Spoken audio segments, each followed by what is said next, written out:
여러분에게 너무나 익숙한 이 사하라 사막은 불과 5000년 전까지만 해도 이랬습니다. 때는 1850년.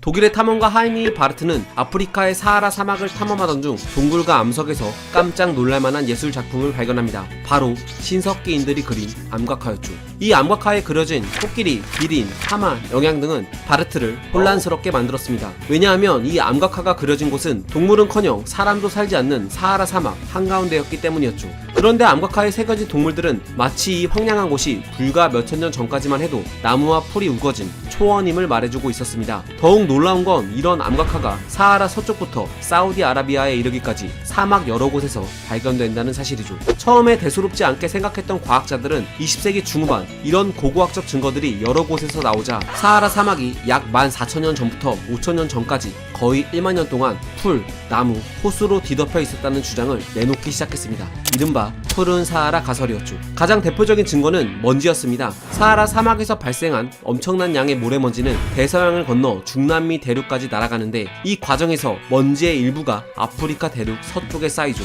지난 2012년 데이비드 맥기 박사는 이 지역의 지층을 분석해 시간적 순서에 따라 지층에 쌓인 먼지의 양을 산출했습니다. 그랬더니 이런 데이터를 얻을 수 있었죠. 여기 보시면 2만 년 전부터 15,000년 전까지는 엄청난 양의 먼지가 쌓여 있다는 것을 알 수 있습니다. 이 시기는 사하라 사막이 지금보다 더 건조하고 넓었다는 걸 의미하죠. 신기한 건 바로 이 구간입니다. 참고로 AHP는 아프리카 휴미드 피리오드로 아프리카가 습했던 시기를 뜻합니다. 12,000년 전부터 약 5,000년 전까지는 먼지의 양이 급속도로 줄어든 게 보이시나요? 이는 남미 대륙으로 날아가는 먼지의 양이 적었다는 뜻이고, 다시 말해 이 시기에는 지금의 사하라 사막이 먼지로 덮인 곳이 아닌 습했던 지역이며 풀과 나무가 자랄 수 있는 기후대였다는 사실을 의미합니다. 이쯤 되면 이런 궁금증이 안 생길 수가 없습니다. 도대체 무엇이 사하라 사막을 푸른 초원으로 만들었던 걸까요? 현재까지 가장 주목받고 있는 가설은 지구의 세차운동입니다. 세차운동은 지구의 자전축이 약 26,000년을 주기로 작은 원을 그리며 팽이처럼 회전하는 현상으로 14,000년 전쯤엔 자전축의 방향이 지금과는 정반대였죠. 태양을 중심으로 타원 궤도로 공전하는 지구는 태양과 가장 가까워질 때가 있고 가장 멀어질 때가 있습니다. 태양과 가장 가까워지면 북반구는 무슨 계절일까요?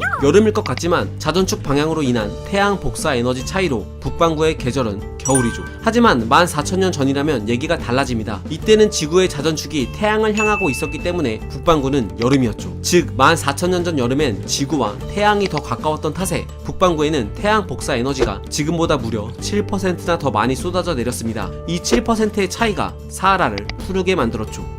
조금 이상하지 않나요? 지금보다 더 더웠다면 사하라의 사막화가 더 가속화될 것만 같은데 왜 정반대의 현상이 벌어진 걸까요? 첫 번째 이유는 비열 때문입니다. 여름철 태양 복사 에너지가 엄청 높다면 육지인 사하라 지역의 온도는 빠르게 오르겠죠. 반면 상대적으로 비열이 큰 바다는 육지보다 차가운 상태일 겁니다. 그러면 온도가 높은 육지는 공기의 밀도가 낮고 온도가 낮은 바다는 상대적으로 공기의 밀도가 높아지죠. 그 결과 자연스레 공기의 밀도가 높은 대서양 쪽에서 공기의 밀도가 낮은 아프리카 쪽으로 바닷바람이 불어올 겁니다. 즉 바다의 습기를 머금은 공기가 아프리카 쪽으로 불어와 비를 뿌리게 되고 덕분에 과거 사하라 지역은 지금의 사바나처럼 초원지대가 될 수 있었던 거죠. 이를 아프리카 몬순이라고 부르는데 쉽게 말해 비열 때문에 발생하는 대규모 바닷바람입니다. 인도 서남부 지역은 몬순 기후가 나타나는 대표적인 곳으로 바닷바람이 불지 않을 때는 이렇게 바싹 말라있다가 바닷바람이 지나가면 이렇게 우림으로 바뀌곤 합니다. 사실 지금도 아프리카에서는 매 여름마다 몬순 기후가 나타납니다. 다만 14,000년 전에는 태양 복사 에너지가 지금보다 높았던 탓에 여름철 몬순 기후가 매우 강하게 나타났고 그 영향이 사하라 지역에까지 미치게 됐을 뿐이죠. 함부르크 대학교의 쿠츠바와 박사는 사이언스지에 발표한 논문을 통해 태양 에너지가 7% 증가한 경우를 시뮬레이션 해보면 사하라 지역의 강수량은 지금의 최대 50% 이상 늘어날 수 있다고 밝힌 바 있습니다. 그리고 대다수의 과학자들은 당시 사하라에 형성된 초원 지대는 아라비아 반도까지 펼쳐졌으며 그 면적은 약 1380만 제곱킬로미터에 달할 것으로 추측했는데 이는 지금의 캐나다보다 넓은 수치죠. 이렇게 메마른 땅에 천천히 자리잡기 시작한 식물군은 뿌리로 물을 흡수하고 잎의 증산작용을 통해 사하라를 더욱 덥고 습하게 바꿔놓았습니다.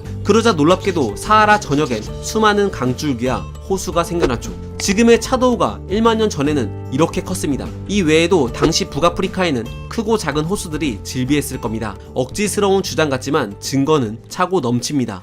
2008년 미국의 고생물학자 폴 세레노는 니제르 지역에서 8,000년 전 신석기인들의 유골을 비롯해 이들이 사용한 낚시 도구들과 먹고 버린 조개 껍데기를 발견했죠. 이는 이 지역이 과거엔 강가였다는 사실을 뜻합니다. 뿐만 아니라 2020년 2월 고생물학자 반 니어 박사는 리비아 남서부에 1만 년에서 4,600년 전에 고인류 유적지에서 사람이 먹고 버린 동물 잔해들을 발견하기도 했죠. 재미있는 건 동물 잔해 중 80%가 메기와 틸라피아란 물고기였으며 거북, 연체동물, 양서류의 잔해들도 있었다는 사실입니다. 반니어 박사는 이런 화석들이 푸른 사하라 가설을 뒷받침해주는 강력한 증거라고 밝혔죠. 그런데 더욱 재밌는 건 사하라에 다시 먼지가 쌓이기 시작한 5,000년 전쯤이 되면 이 지역 거주민들의 식단의 80%를 차지하고 있던 물고기의 비중이 40%까지 줄어든다는 사실입니다. 반니어 박사는 이는 다시 사하라가 사막화가 된 시점과 잘 맞아 떨어진다고 말합니다. 특히 식단에는 물고기 중에서도 얕은 물에서도 살 수 있는 메기류가 많아졌는데 이는 5,000년 전부터 사하라 지역이 점차 건조해지고 물이 부족해지는 환경으로 변하는 중이었다는 증거라고 주장했죠. 자, 그렇다면 이쯤에서 이런 상상도 해볼 수 있을 것 같습니다. 과거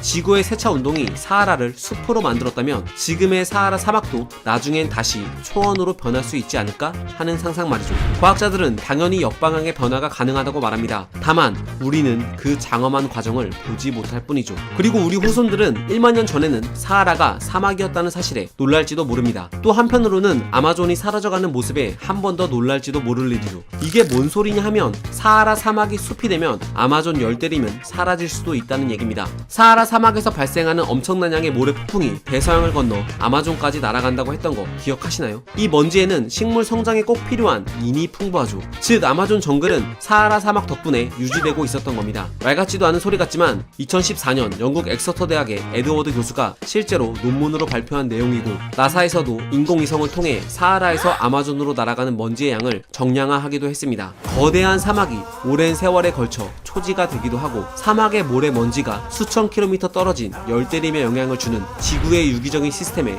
다시 한번 놀라지 않을 수 없네요. 과학은 세상을 보는 창, 지금까지 과학 드림이었습니다. 감사합니다.